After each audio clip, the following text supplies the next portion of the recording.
Bonjour et bienvenue sur cette deuxième vidéo de présentation de la nouveauté Nathan pour les techniques professionnelles du Bac Pro ASSP. J'ai le plaisir de retrouver Madame Edith Le Gruyec, directrice d'ouvrage, qui pourra nous en dire un petit peu plus sur les contenus et les ressources de cet ouvrage. Bonjour Edith. Edith, quelles sont les ressources proposées pour le raisonnement clinique dans l'ouvrage? Le manuel propose 3 chapitres dédiés au raisonnement clinique, à la démarche clinique, au plan de soins et aux transmissions, dont les transmissions ciblées. Ils sont rédigés par une infirmière clinicienne, enseignante en filière ASSP.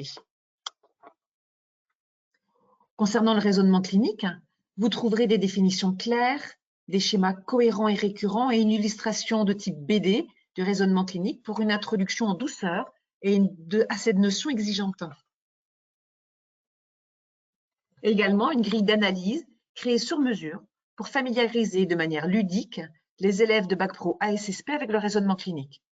Cette grille revient en fil rouge dans le manuel dans plusieurs chapitres pour montrer la transversalité de cette notion.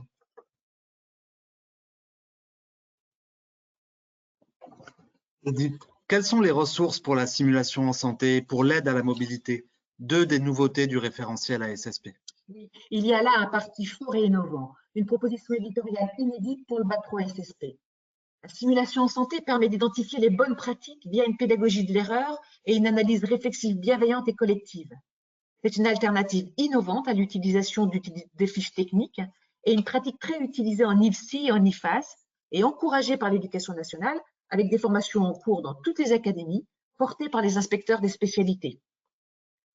L'aide à la mobilité, quant à elle, vise à acquérir les bonnes pratiques ergonomiques pour limiter les accidents de travail et les maladies professionnelles. Elle est conforme aux préconisations de l'INRS.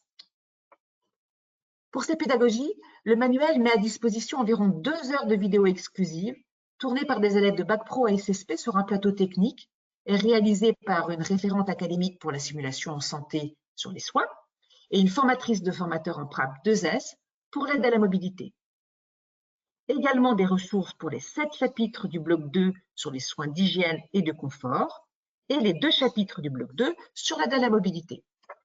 Le tout est guidé au travers d'un pack clé en main pour organiser vos propres séances de simulation en santé avec un scénario et un briefing de séance, une vidéo divisée en séquences, des débriefings intermédiaires, une grille d'observation pour les entraînements et utilisable également en évaluation. Quelles sont les ressources proposées pour l'éducation à la santé? 4 chapitres sont dédiés à l'éducation à la santé en prévision de l'épreuve écrite E2, 4 heures coefficient 4. Toute la méthodologie de projet pour mener une action d'éducation à la santé est déclinée avec des propositions de publics et de contextes variés, comme la prévention bucco-dentaire pour le public enfant, la prévention des chutes pour un public personne âgée, ou encore la prévention du cancer du sein pour le public adulte. Merci Edith pour toutes ces précisions et ces informations sur ce manuel. Merci à vous et j'espère que toutes ces informations vous permettront de mieux découvrir et d'utiliser ce nouvel ouvrage.